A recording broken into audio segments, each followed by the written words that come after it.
मैं जो है फ्लूइड मैकेनिक्स के प्रीवियस ईयर क्वेश्चन की लेक्चर सीरीज कर रहा हूँ। ये इंजीनियरिंग सर्विसेज का एग्ज़ाम होता है मैकेनिकल इंजीनियरिंग के लिए, और उसका प्रीवियस ईयर क्वेश्चन की लेक्चर सीरीज है। और एक लेक्चर मैं कर चुका हूँ, part 1 of properties of fluid. ठीक है, आज हम लोग पार्ट 2 करेंगे और प्रॉपर्टीज ऑफ फ्लूइड को कंप्लीट करेंगे। ठीक है, इसके साथ ही मैंने गेट के लिए भी और सिविल सर्विसेज IAS के एग्ज़ाम के लिए भी प्रीवियस ईयर क्वेश्चन की सीरीज की है, उसको भी आप देख सकते हैं। तो चलिए ज़्यादा टाइम वेस्ट ना करते, इसका पार्ट 2 करते हैं। यहाँ इसमें मैं लास्ट 20 to 25 ईयर के क्वेश्चंस को कवर कर रहा हूँ। ओके, तो लेट्स गेट जैसे कि मैंने बताया कि मैं ऑलरेडी एक पार्ट कर चुका हूँ, उसमें मैंने 15 क्वेश्चन किए हुए हैं। आज मैं फिर से 15 क्वेश्चन करूँगा, तो टोटल 30 क्वेश्चन थे। ठीक है, तो ये 16th क्वेश्चन होगा।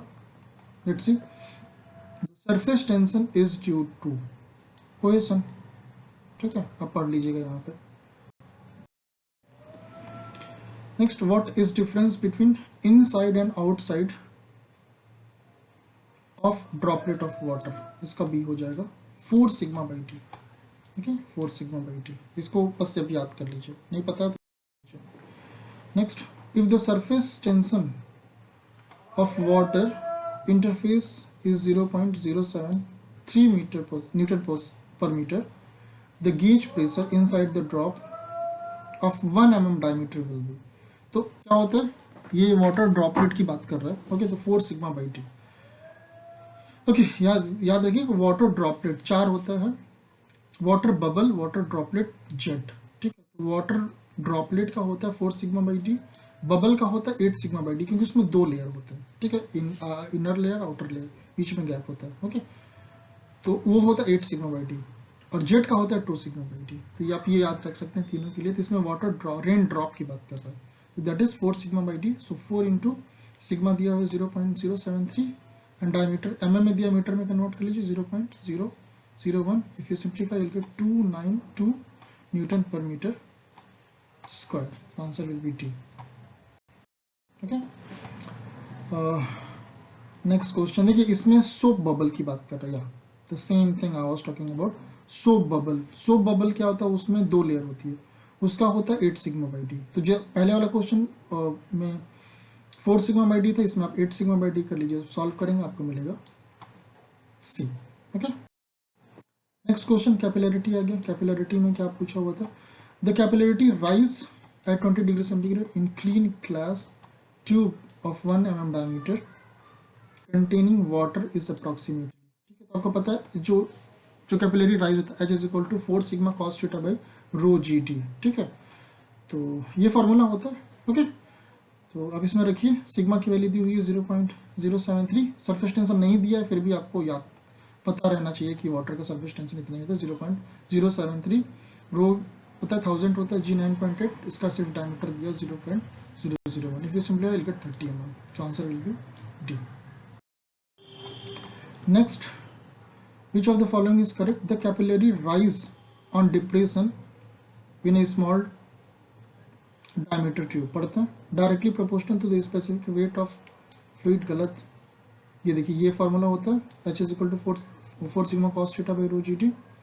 इनवर्सली प्रोपोर्शनल सरफेस टेंशन नहीं, प्रोपोर्शनल होता है, इनवर्सली प्रोपोर्शनल टू डायमीटर, ये सही होता है। ओके, तो आंसर सी। यहाँ पे देखिए, H is inversely proportional to diameter।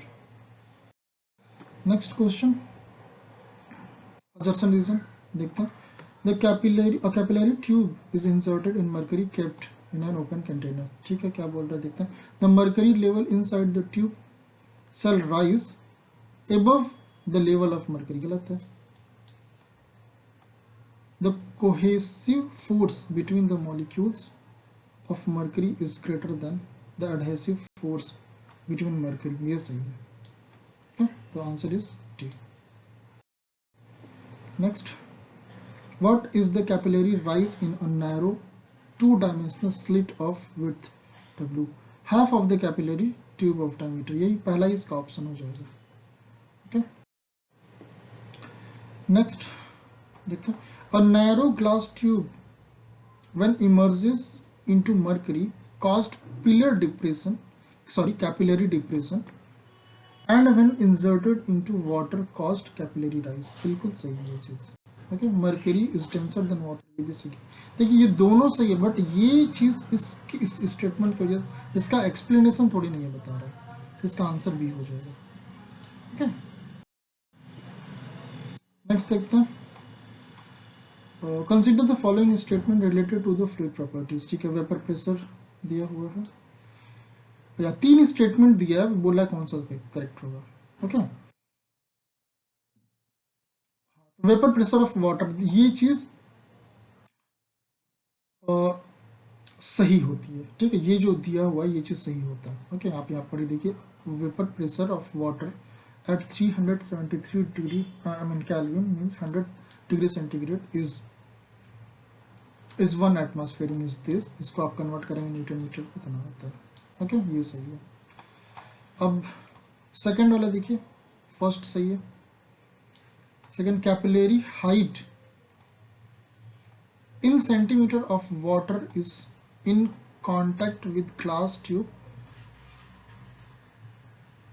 and air is this। नहीं नहीं, ये चीज तो गलत है, ये इतना होता है, इतना होगा। Okay, this is wrong.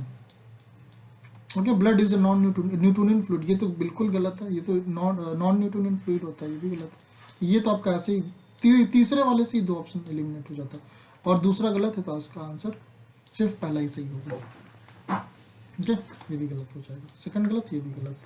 देखिए ऐसे वाले स्टेटमेंट वाले में आप एलिमिनेशन वाले से करिए, एक कोई स्टेटमेंट पकड़िए, उसके बारे में जो आपको पता हो, ऑब्वियसली या तो देखिए या तो वो गलत होता है या तो सही होता है, वहां से कुछ ऑप्शन एलिमिनेट करिए, फिर उसके बाद बाकी जो स्टेटमेंट है, अगर एक से ही आंसर आ जाता है ठीक है, नहीं तो फिर दूसरे को पकड़िए, वहां से कर सकते हैं। ठीक है, कंप्रेसिबिलिटी एंड बल्क मॉडुलस, इसमें इसमें बोल रहा है कि या बल्क मॉडुलस कौन सा होता है, तो इसका ए होगा, P D P by D rho होता है। तो ये यहाँ पे दिया हुआ कैसे निकलता है, but you remember P D P by D rho formula. ठीक है, अब उसी फार्मूले के पिछले वाले फार्मूले को यहाँ पे यूज कर रहा है इस वाले क्वेश्चन में। ठीक है, when the pressure on a given mass of liquid is increased from 3 megapascal to 3.5 megapascal, the density of the liquid increases from 500 kg per meter cube to 501 kg per meter cube. What is the average value of bulk modulus of the liquid over the given pressure? ठीक है, तो क्या मैंने बताया था इससे पहले, P row into D P by T row, तो रो पहला रो कितना है, ये देखिए 500, dp मतलब p2 माइनस पी वन, तो p2 minus P one. Okay, अब ये डेल्टा डी रो मतलब रो टू माइनस रो वन, तो ये हमारा रो टू, ये रो वन है, सिंप्लीफाई करेंगे आपको 250 मेगापास्कल मिलेगा, तो answer is D. Vapour pressure से रिलेटेड क्वेश्चन क्या बोल रहा है, which property of mercury is the main reason for use in the barometer, it is low vapour pressure. ठीक है, very low vapour pressure, C. Next, consider the following properties of liquid. Which of the above property can attribute to the flow of jet of oil in an unbroken stream? देखिए ये होता है pressure, जो jet में मैंने इससे पहले वाले में बताया था, 2 सिग्मा बाई जेड होता है, 2 सिग्मा बाई डी होता है। ओके, पढ़ते हैं एक एक करके।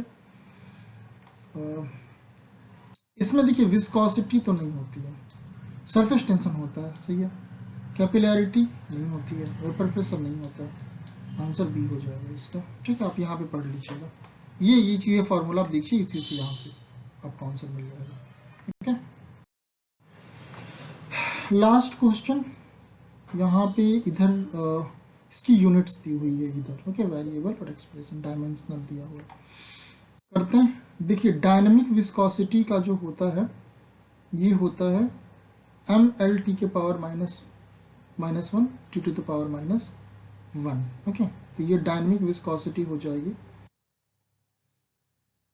3। तो ये हमारा ये गलत हो गया, ये दो तो गलत हो गए। अब दूसरा, मोमेंटम ऑफ मोमेंट, ये होता है ml² टी की पावर -2। तो नो नो नो, वो एनर्जी का हो जाता है, पावर का होता है। ठीक है, ये हमारा हो जाएगा पावर का 4। ओके, और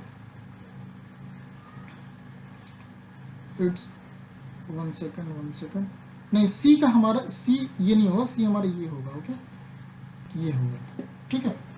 इसके बाद यहाँ से देखिए हमको बी ऑप्शन मिल जाएगा, ओके। और आप मैच करा सकते हैं बी में क्या, मोमेंटम ऑफ मोमेंटम, या ये होता है 5, ठीक है। और जो लास्ट हो जाएगा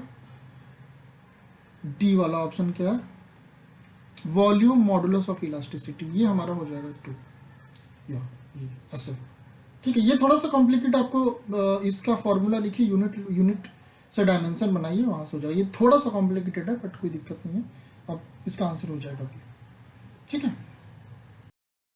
तो ये प्रॉपर्टीज ऑफ फ्लूइड से रिलेटेड जितने भी क्वेश्चन थे इंजीनियरिंग सर्विसेज के प्रीवियस ईयर के, वो मैंने कंप्लीट कर दिया है। आगे का जो भी टॉपिक होगा वो भी करेंगे। Thank you for listening.